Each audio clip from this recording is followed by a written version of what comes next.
The views and opinions expressed in this program are those of the participants and do not necessarily reflect the views of BronxNet or the program underwriters.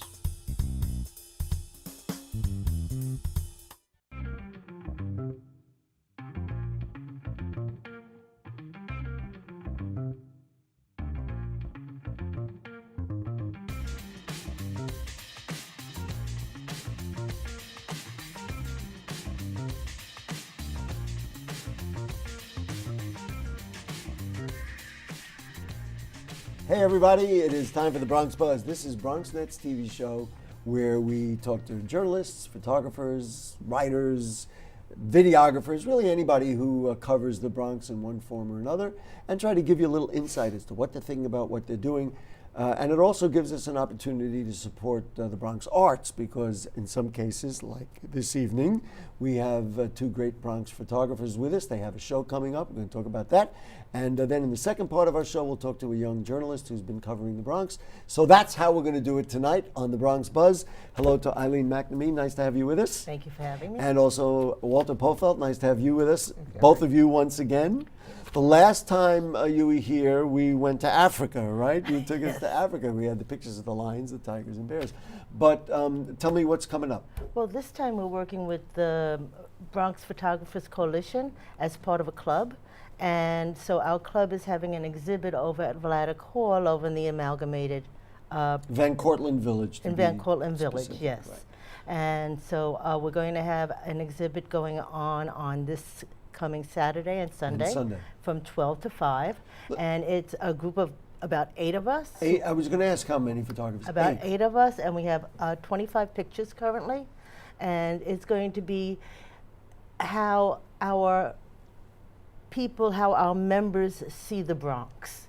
All right, so some of the... I have to interject. Isn't everything you do about how our members, they're all Bronx photographers, right? They are, but they see things in different ways. Some people have more of, I want to show the Bronx as being nature and things that people don't normally think when they see the Bronx. Stereotype busters. Right, and the other people say, hey, I want to show the culture of the Bronx and show what's going on down, in Hunts Point. So it's a mix. And a matter of, I'm going to add one element, grittiness too. There must be people who want to show the gritty side of the Bronx.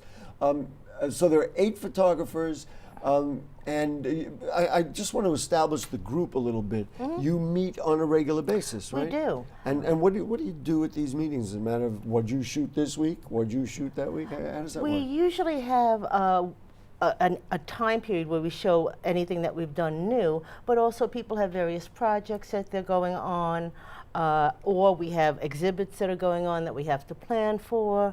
Or we have, for instance, one of our things right now is putting out photographs that fill the screen. We have various, Well, that's interesting. All right. For those of us in TV, we probably like those best. So we have different concepts that we try to get our people involved in and show them some Photoshop and some photo editing. So it's a big mix of things. Walter, you and I have known each other a very long time. We've been working together in the Bronx, and we didn't wear the same color shirt on purpose. That just came out that way. Talk to me about the culture for photographers and for artists in the Bronx compared to maybe years ago. Is there a difference, or has it just always been the same thing?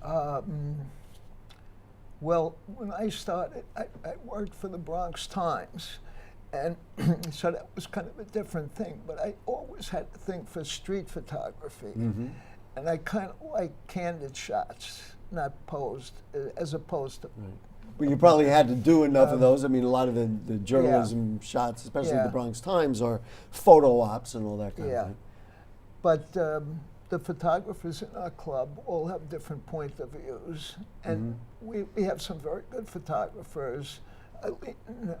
One of the better ones, and it's educational for all of us. I guess what I was getting at is we didn't have those clubs in the past. I'm making that guess. Is that true or not true? In other words, my sense is that the climate is a little healthier now because you do share information. We do have a lot of photographers together. Now, there was Seis del Sur, and those 6, they've, I guess, reformed, but so there have been pockets of them. But I think this whole idea is relatively new. That's what I'm asserting. Anyway. I suppose so. No, He's not say that conceding it to because- me, but that's okay. Because I didn't try to join clubs back when I was 'Cause working. you were working, yeah. When I got home, I was tired of making. Have your personal artistic objectives changed at all? In other words, you talk about street photography, and I know we've had you on this show and that show. We've been on Bronx Talk and everything, and you've always shown those things. You still love that? That's what you love? Yeah, I do. I have certain photographers that I try to emulate. I'm sorry about my voice. I just try to go out and I like to shoot people. Doing what they do in the Bronx. To me, Yeah. that captures so much of the Bronx. Do you go shoot often? Do you go out every day? Not as much Every as I couple of days? used to, but Well, yeah. nobody does Yeah. anything like they used to, like all of it. Yeah. But you still go out every week? Yeah. Yeah. And Eileen, how often do you go out and shoot? I try for twice, 3 times a month. And we're going to show pictures, by the way. That's one of the reasons we got them here. But what's your favorite kind of thing to shoot? Or like, what do you look I for? started out doing landscaping, but I've slowly changed into more street photography Oh, over because time. you're hanging out with Walter. I guess so. But part of it also is because it becomes more interesting when you are able to get people's emotions into the photograph. I mean, trees are great, but they don't have emotion in them. Well, you don't know. Some of the tree huggers that I know would beg to differ. Nonetheless, let's show some pictures. So this is going to be May 4th and 5th at Vladeck Hall in Van Cortlandt Village, essentially all day, or like 11 to 12 to 5. 12 to 5. There's Both the days. information is up on our screen. There you go. Let's you can see it here. Let's put up some pictures. What do we got? Okay. Something good. Many eyes, many voices. Bronx Photographers' Visions. Okay, what do we got here? Okay, this would be over in, oh my goodness, I believe it's City Island. I was No, gonna, I think that's not Clawson Point. The I other would- place. Harding Park? Harding Harding Park. Park. Harding I Park. believe. Okay. Okay. Do we know who took It's this? it's not mine, but No? No. It's neither of yours. The composition is wonderful. Colors are wonderful. All right, keep it going. Oh. Let's go. I mean, the next photo. There we go. Okay, Here's this a is, street scene. yes, this was taken in Riverdale, and it is by Dinora Capota, and she was seeing that they were making, they were fixing the street, and he was helping the woman go across. Love it. Beautiful. So we're giving you a sneak preview. I don't want to show them all, but we're going to show some of them because we want people to come out to Vladeck Hall this weekend. Go ahead. Next. This is Harding Park. It is off south of Clawson Point, and it is almost like a little fishing village in the Bronx. And this was right off, just off the side. This You took this? I have one like That's it. I Mitch. think That's Mitch. Mitch. That's Mitch who? Mitch's. Do you know? Mitch Blauer. He's a Okay. member of our group. It looks like that boat got lost, huh? Yeah, the entire area looks like it got lost in time. It's like you go back 50 years. It's really like an old fishing village. It is, and obviously it's very recent. And again, in terms of stereotype buster, this is this. Oh, the standard stereotype buster, yeah, yes. this, what? The Bronx? Really? Are you kidding? All right. Next. This is a Wisteria Tree, and this is by Sylvia Blumenstein. And she took this picture because she said, there's so much bad news in the world. I wanted to take a picture of something that was beautiful. Well, the in the colors are spectacular. Do we have a sense that she I mean, nowadays you can goof around with the colors after the fact. We don't know. I But don't. you don't think she did? I don't think she did. Beautiful. I have to tell you, this is the kind of picture that I could never take. Well, because to understand the lighting and the shadow, and to be able to, it's just beautiful, beautiful. In a way, you say it is beautiful, but it doesn't strike me as a happy photograph because of the drooping of the, I guess, leaves or Yes. whatever that is on the trees. They're kind of downtrodden, if you will. All right, that's just my impression. Sylvia's work is wonderful. Go ahead. More nature. Yes. Okay. This is also by Sylvia, and Must have been the same day. I think so. Once again, you know, she said that she's been taking, this is not her usual mode of photography, but she's been wanting things to look pretty, to look beautiful, and she felt that the colors and the shadows made something that looked very interesting. You know, I have to ask this, and because I always want to support my artist friends. These are all for sale if people come and want to buy prints Sure. and things like Yeah. that. Absolutely, when they yes. get there. You can be sure. Absolutely. Let's see another. Let's see another. We're going to show as many as we can fit in. Okay, this is by Carol Forrester, and it's one of the, she's a quilter, and she's one of the people in Van Cortlandt Village, and with the cat on there, of course. Oh, yes. You know, it's funny. I thought it was a stuffed animal. But it's a- not. It's no, actually it's a real- live cat, yes. And so Carol was taking a picture of her while she was working with her quilter. It's I mean, Vladeck Hall is well placed to host something like this. It's a wonderful artists community. It is, over there. very much so. No question about it. All right, next. How much time do we have left? Do we know? What is it? 1 minute? All right. This is Carol Forrester Also again, Carol. and yes, this is her granddaughter taking lessons, and it was a recital. And it was a recital over in the school over there, and so this is a picture taken from the, once again, in the Van Cortlandt Village area. There's something incredibly endearing about this photograph. Isn't it? It's lovely. It's almost In fact, we chose this as being the one that shows up on in the flyer. As Oh, in the being- flyer, really? Mhm. My, Very oh pretty. My, oh my. You know, we have such great artists in the Bronx. Oh, let's show one more. We got time for one more? Let's do that. And I love this because I didn't look at any of these beforehand. This is City Island. Island. Yeah. You know Yes, that we all know this place. This is Mitch Blair again, Right. and he loves taking pictures of these things that have character. These buildings that have character Well, to this them. this certainly does, and when you go inside, it's an incredible, incredible place. Well, there you go. You know, in our very short amount of time, we've shown the range of the Bronx, City Island. We've got nature. We've got people who are artists. Oh well, you still haven't gotten to the ones that we took from Melrose and from Hunts Point. Well, Those you haven't know, seen yet. you know how we're going to do that? We're going to invite people to come by Vladeck Hall There you this go. weekend on May 4th and 5th, because I didn't want to give it all away. There you go. There you go. Eileen McNamee, thank you so much for being just so great in the Bronx. Thank you and for inviting putting us. all the photographers together. My buddy Walter, Thank you, Gary. Still doing what he's always done. Next time, we're going to check in on what color shirt we should wear. We're going to take a short break, and then I have a wonderful young Bronx journalist coming to join us. Don't go away. More Bronx Buzz right after this. Sure, I look cute now, but when my owner lost his job, it was rough. I was living on the street, and one night, me and this Cocker Spaniel got into it so bad, I wound up looking like an ice cream cone.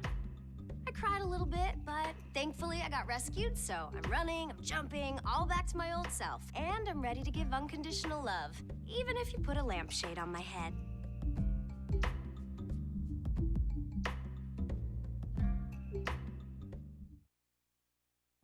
It's not always easy being a dad. Do you have panda asthma too? Does that run in the family? This is the home of the most priceless kung fu artifacts. But when you make an effort, Dad, we're not supposed to touch anything. Oh, sorry. Go long, son. it's always worth it. Whoa! The smallest moments can have the biggest impact on a child's life. Take time to be a dad today. I am gonna get you. I'm gonna get you. Call 877-4DAD-411 or visit fatherhood.gov to learn more. You know what, guys? There's a lot of tree branches and dry brush over here. We should probably move the bonfire over there.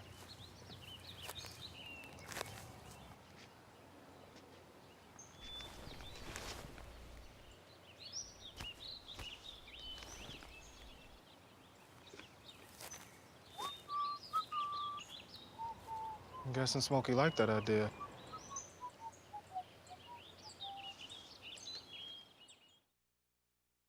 Hey, it's Ava, and this is Tess from Vivo's Do It Yourselfie, where we recreate the hottest looks from today's biggest music videos. After cleaning out our closet, we have a lot of clothes we don't wear anymore.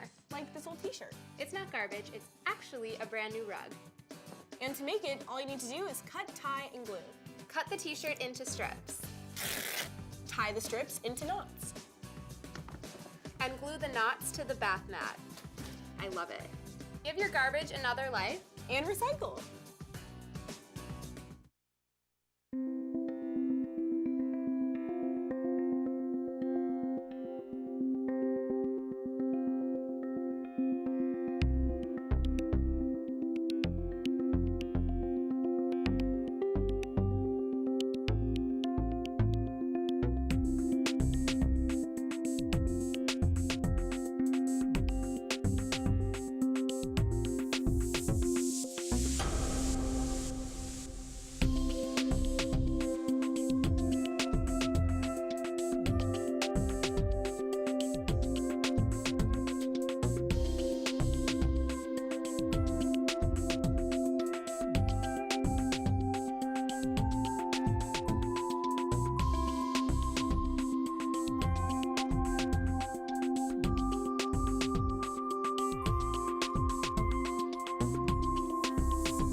Okay, back with you on the Bronx Buzz, and Karina Hernandez is with us. She just told me she's just completed her graduate studies at the CUNY Graduate School. Yeah, the Craig Newmark Graduate School of Journalism. Right, Craig Newmark School of Journalism. Nice to have you with us, Karina Hernandez. Nice to be here. So, for the time that you were in graduate school, you wrote for the Mount Haven Herald and the Hunts Point Express. No, I'm wrong. Yeah. Okay, Gary is wrong. No, Mark it down. Yeah, I just started right after graduation. I graduated in December, and I probably started working them a few months after. Okay, but wait a minute. Now, I got a story here marked August 28th.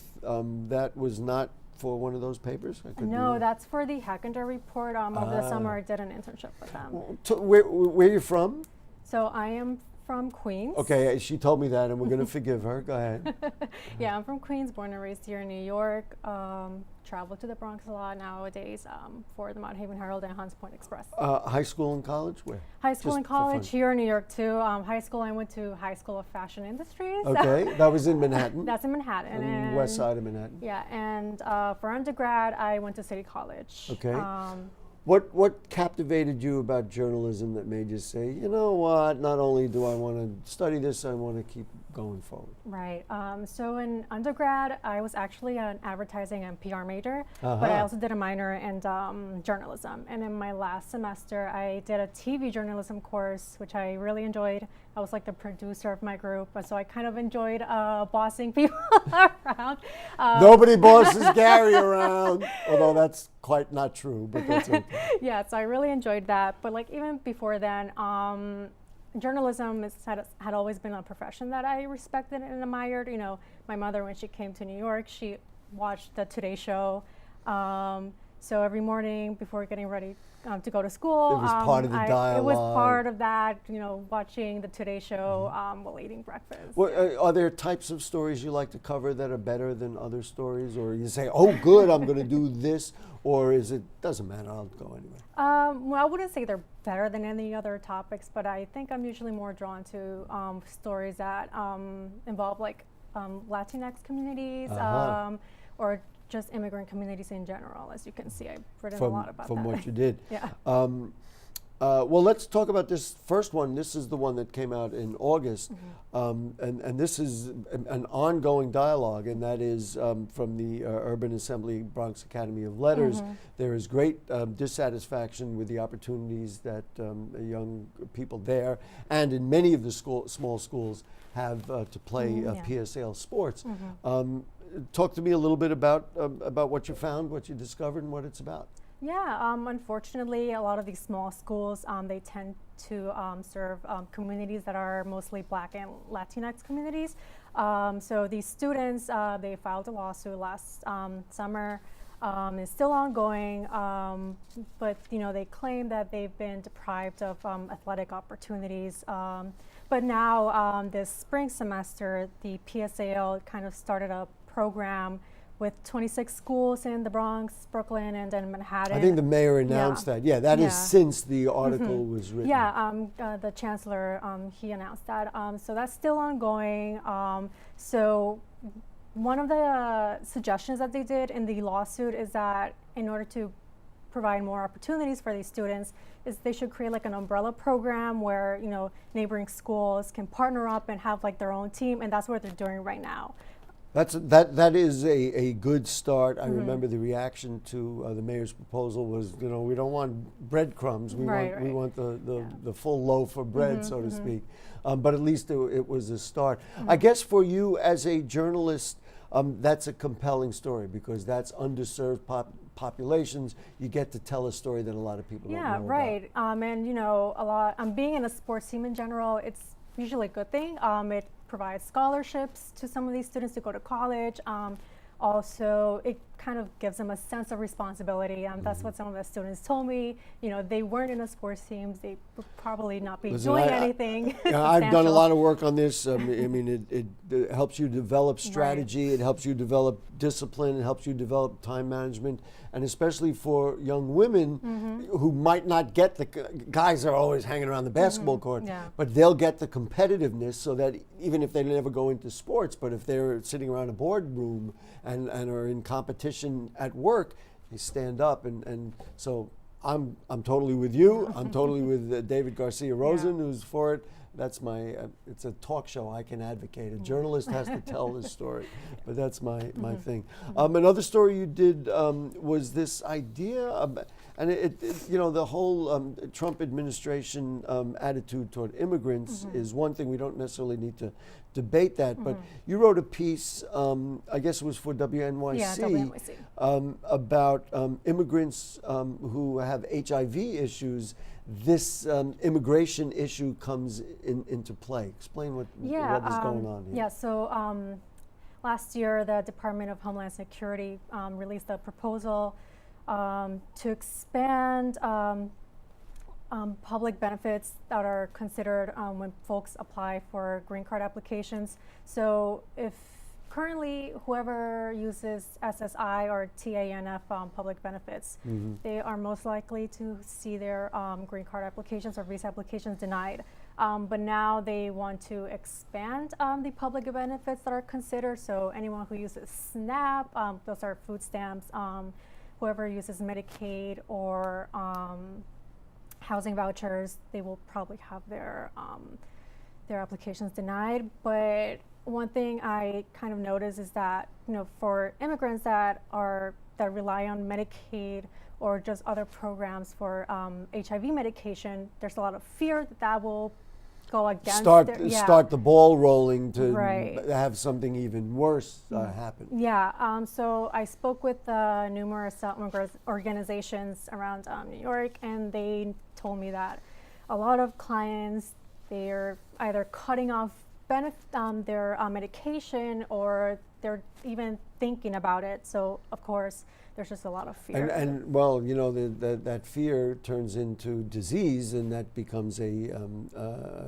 very big issue. Yeah. In a way, there's a lesson in that in terms of journalism and how that works. So you don't even have to advocate, even in your mind, if you do. But if you tell the story and you tell it properly, and it's reality, then in a way, I guess if those are the kind of issues you're interested in, instead of writing an editorial, you do a good job journalistically, and you can do a good job with it.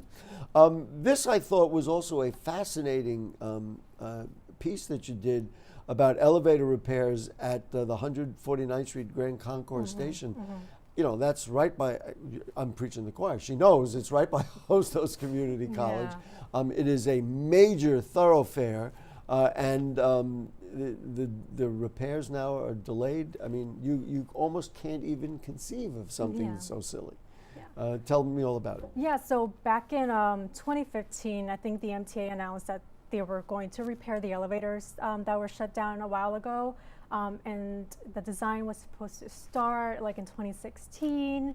And then last year, it was supposed to be completed. The elevators were supposed to be installed. But when I went there, I think back in March, late March, I saw there was nothing, absolutely nothing. Yeah, and then I called up the MTA and I'm like, what's happening?